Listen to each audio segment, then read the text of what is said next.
भर में लोगों से कहना चाहता हूं, कम मेक इन इंडिया।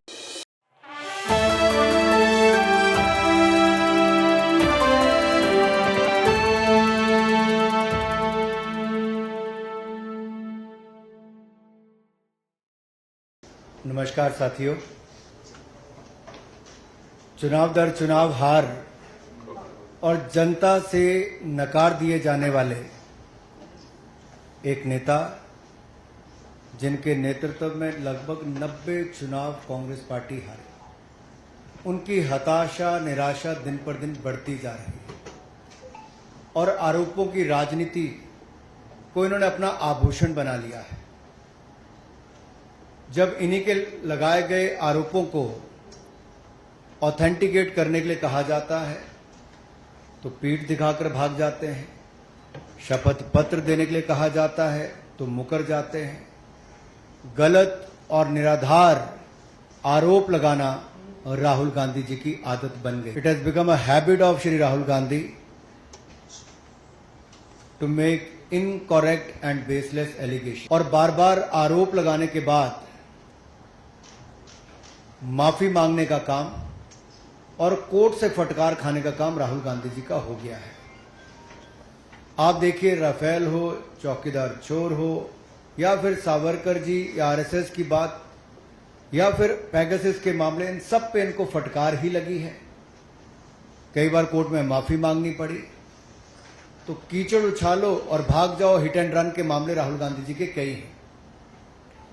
आज की प्रेस कॉन्फ्रेंस में हाइड्रोजन बम फोड़ने वाले थे, फुलझड़ी से काम चलाना पड़ा, वो भी खुश हो गए। क्या हो गया? इलेक्शन कमीशन ने बड़ा स्पष्ट कहा है कि no deletion of any vote can be done online by any member of public. Online किसी भी वोट को नहीं काटा जा सकता,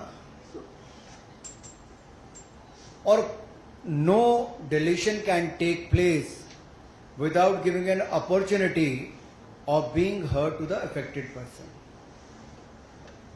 तो बगैर किसी की बात सुने उसका वोट नहीं काटते, उस पर निर्णय नहीं करते। 2023 में अनसक्सेसफुल अटेम्प्ट्स की गई, प्रयास किए गए जो विफल रहे, नाम काटने के आलंद असेंबली कॉन्स्टिट्यूएंसी में, और ये इलेक्शन कमीशन ने एफआईआर फाइल करने के लिए ही कहा था इस पर, और इन मैटर इन्वेस्टिगेट करने के लिए भी इलेक्शन कमीशन ऑफ इंडिया ने ही कहा था। इलेक्शन कमीशन ने मोबाइल नंबर पहले ही उपलब्ध करवा दिए हैं, आईपी एड्रेस अगर दे दिए हैं, अगर मोबाइल नंबर दे दिए, आईपी एड्रेस दे दिए, तो कांग्रेस शासित राज्य की कर्नाटक की सीआईडी ने अब तक क्या किया? और मैं एक ध्यान आपके माध्यम से देश की जनता को बताना चाहता हूं। रिकॉर्ड्स के अनुसार आलंद विधानसभा क्षेत्र ये कांग्रेस के ही कैंडिडेट ने जीती थी 2023 में 10,348 मतों से। तो क्या श्रीमान राहुल गांधी जी, कांग्रेस ने वोट चोरी करके सीट जीती थी? एक बात आज जो राहुल जी ने बातों में मान ली और अपने जवाब में कहा, वो कहते कहते हाइड्रोजन बम एक तरह से फोड़ गए अपने ऊपर ही। वो कहते मैं लोकतंत्र बचाने नहीं आया। राहुल जी कहते हैं लोकतंत्र को बर्बाद करने की तैयारी है क्या? गलत निराधार आरोप बार बार संवैधानिक संस्थाओं पर लगाना, गलत निराधार आरोप बार बार इलेक्शन कमीशन ऑफ इंडिया पर लगाना, कभी ईवीएम पर प्रश्न चिन्ह खड़े करने, कभी वीवीपैट पर करना, कभी चुनावों के नतीजों पर करना, और कभी टूल किट के सहारे भारत के लोकतंत्र पर, संवैधानिक संस्थाओं पर प्रश्न चिन्ह खड़ा करना, क्या ये आदत सी बन गई है? क्या चाहती है कांग्रेस पार्टी? पूर्व प्रधानमंत्री इंदिरा गांधी जी सत्ता का दुरुपयोग करके, अफसरों का दुरुपयोग करके चुनाव जीते हैं तो कोर्ट उनको बाहर का रास्ता दिखाता है। राजीव गांधी जी की हत्या के बाद एक लोकसभा का चुनाव पेंडिंग नहीं होता, 1 महीने तक अगर चुनाव को स्थगित कर दिया जाता तो किस पार्टी को फायदा उस समय के इलेक्शन कमीशन ने दिया। रमा देवी जी, MS गिल, TN शेषन से लेकर ये बाकी सारे इलेक्शन कमिश्नर जो थे किस पार्टी ने नियुक्त किए और वापस किस दल में गए? कांग्रेस पार्टी में गए। इलेक्शन कमीशन का दुरुपयोग इन्होंने कभी किया होगा, उनको बड़े बड़े पद भी बाद में दिए होंगे, लेकिन अगर निष्पक्षता के साथ भारत का इलेक्शन कमीशन काम कर रहा है तो बार बार राहुल गांधी जी का प्रयास है कि लोकतंत्र पर प्रहार किया जाए, भारत के लोकतंत्र को कमजोर किया जाए, जनता को गुमराह किया जाए। और जिस तरह से बांग्लादेश नेपाल में स्थिति बनती है वैसे झूठ बोल बोल के वहां पे स्थिति पैदा कर दो देश में। मैं एक और उदाहरण आपको देना चाहता हूं। अभी हाल ही में कर्नाटक हाईकोर्ट का फैसला आया, मलूर विधानसभा के चुनाव को खारिज किया है। क्या 2023 में कांग्रेस ने वोटों के गबन के साथ इस सीट को जीता था? इस मामले में कर्नाटक हाईकोर्ट ने भाजपा के उम्मीदवार मंजुनाथ गौड़ा के पक्ष में फैसला सुनाया है। कोर्ट ने कहा मलूर विधानसभा में मतगणना के दौरान गंभीर अनियमितताएं हुई। क्या हेराफेरी के साथ कांग्रेस ने सीट जीती थी?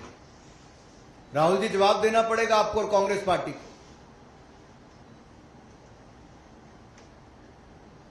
और आपके इलेक्शन कमिश्नर के समय अगर मैं कहूं, सोनिया जी का नाम जब आया कि नवीन चावला जी की नियुक्ति उन्होंने कर दी, और उस समय के चीफ इलेक्शन कमिश्नर ने आरोप लगाकर कहा था, प्रेसिडेंट को लिख के कहा था कि क्लासिफाइड और सेंसिटिव इंफॉर्मेशन नवीन चावला लीक करते हैं।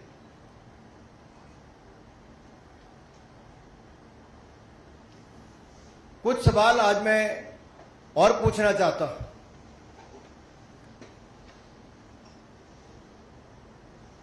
कि जब जब राहुल गांधी जी आरोप लगाया और उसके कोर्ट गए तो बार बार इनको मुंह की खानी पड़ी। आप सारे उदाहरण उठाकर देख लीजिए, कभी माफी मांगनी पड़ी तो कभी कोर्ट की लताड़ खानी पड़ी। तो क्या इसी डर से राहुल गांधी जी शपथ पत्र नहीं दे रहे हैं? आज मीडिया द्वारा बार बार पूछे जाने के बाद भी शपथ पत्र क्यों नहीं दे रहे? ये आए तो धमाका करने थे लेकिन ड्रामा करके चले गए। धमाका इनके बस की बात नहीं, ड्रामा करने इनके बस की बात है।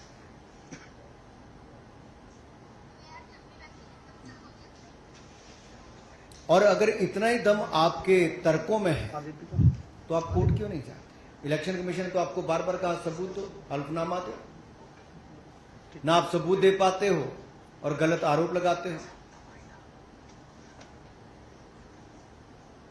क्या संवैधानिक संस्थाओं को कमजोर करना एक भारतीय लोकतंत्र के प्रति एक बड़ा षड्यंत्र कांग्रेस पार्टी का और LOB leader opposing Bharat Rahul Gandhi ji का है? क्या ये केवल घुसपैठिए वोट को बचाने के लिए है?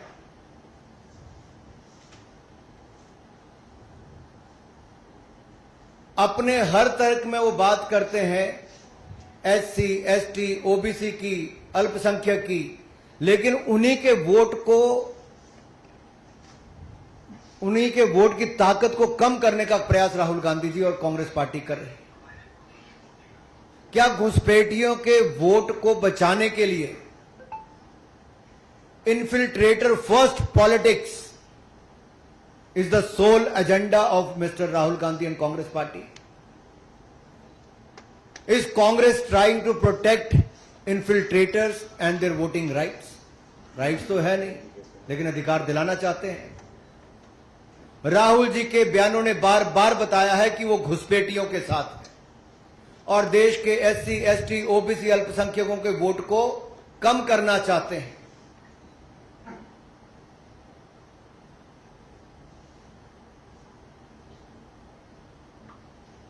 आलम की बात मैंने आपके सामने रख दी। जो आरोप इन्होंने लगाया उस पर पूछना ही पड़ेगा, क्या वो 6000 वोट डिलीट हुए थे कि नहीं हुए थे? और B.R. पाटिल क्या कांग्रेस पार्टी के विधायक हैं जो जीते हैं? तो क्या कांग्रेस ने वोट चोरी करके चुनाव जीता है? राहुल जी अराजकता फैलाना बंद करें, लोकतंत्र के खिलाफ षड्यंत्र बंद करें। Your sole politics has become to create chaos, then play victim card,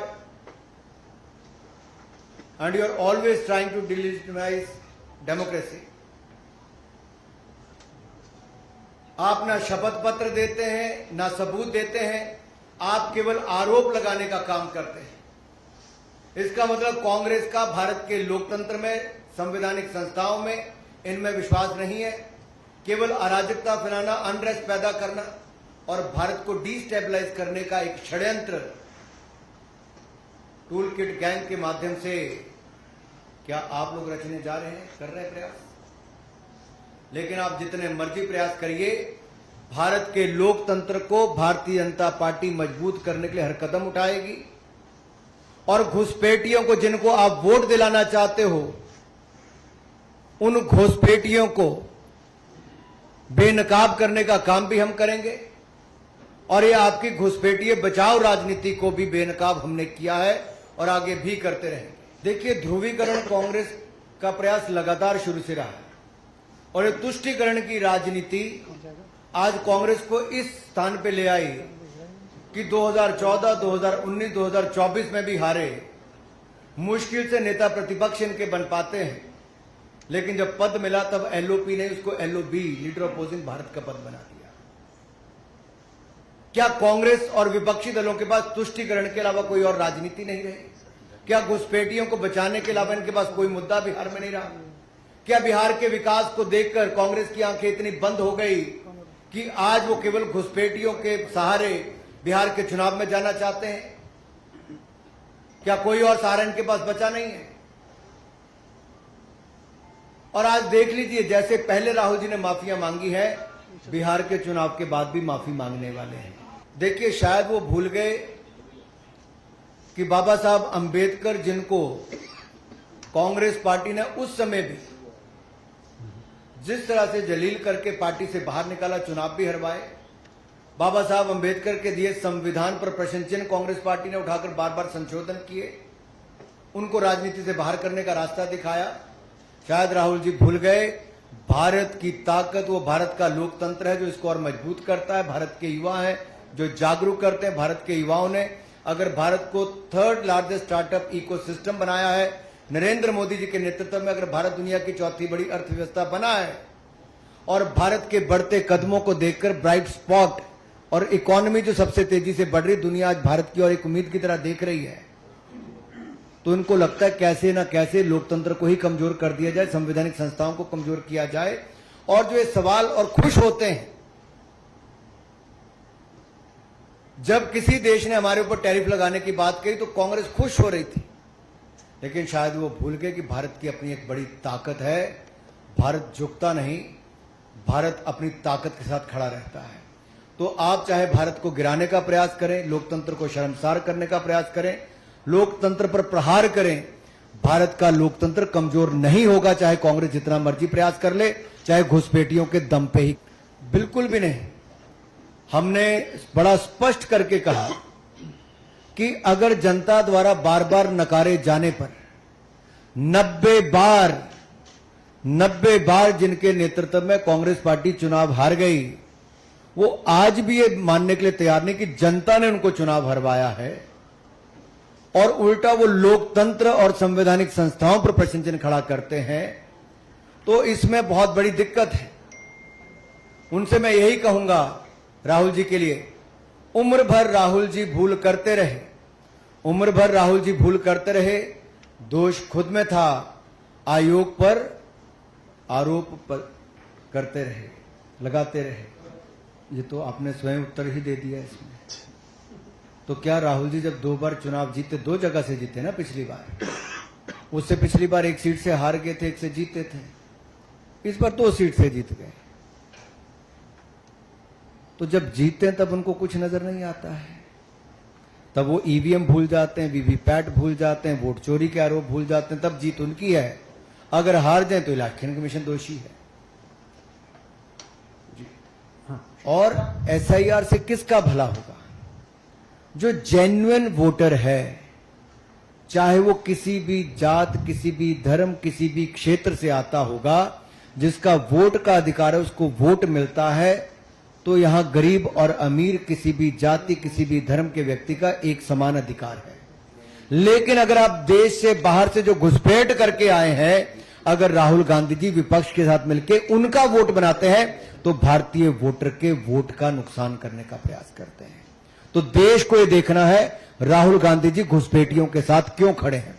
Rahul Gandhi जी देश को जवाब दें, घुसपैठियों के साथ इनका क्या नाता है। राहुल गांधी जी देश को जवाब दें कि भारतीय लोकतंत्र के ऊपर बार बार प्रहार क्यों करते हैं। राहुल गांधी देश को जवाब दें कि इलेक्शन कमीशन को बार बार बदनाम करने का काम क्यों करते हैं। देखिए, राहुल जी ने स्वयं माना है कि वो भारतीय लोकतंत्र को बचाने नहीं आए, तो मंशा उन्होंने साफ कर दिया कि उनका भारत में कोई इंटरेस्ट नहीं है। भारत के लोकतंत्र में राहुल गांधी जी का कोई इंटरेस्ट नहीं है। भारत के लोकतंत्र जो बहुत मजबूत है, क्या उसको कमजोर करने में उनका इंटरेस्ट है। देखिए, डेटा जो है, पर्सनल डेटा, उसको पब्लिक करने पर कितनी दिक्कतें खड़ी हो सकती हैं, आप कल्पना कर सकते हैं। और सोचिए, अगर ये लोग सत्ता में होते तो देश के लोगों का डेटा न जाने किस किस के हाथ में होता। और केवल अपनी झूठी राजनीति को करने के लिए राहुल गांधी जी किसी के लिए भी संकट पैदा कर सकते हैं, किसी पर भी कीचड़ उछाल सकते हैं, किसी पर भी आरोप लगा सकते हैं, चाहे उसके बाद कुछ भी हो, अंत में माफी तो राहुल जी को ही मांगनी है। देखिए, कुछ लोगों को झूठ बोलने की आदत पड़ जाती है, कुछ लोग ढीठ हो जाते हैं, कुछ लोग माफी मांगने पे भी एक बार होता है, माफी मांगी फिर मांग लेंगे, इनकी आदत बन गई है। और देश ने इनका असली चेहरा देख लिया है कि ये केवल ड्रामा करने आते हैं, धमाका करने नहीं। ये केवल आरोप लगाने आते हैं, शपथ पत्र देने नहीं। ये लोकतंत्र को बचाने नहीं आते, बर्बाद करने आते हैं। ये केवल अपना टाइम पास करने आते, बाकी टाइम तो कई और भी जगह बजा के बिता लेते हैं। एक आखिरी प्रश्न है कमलेश जी।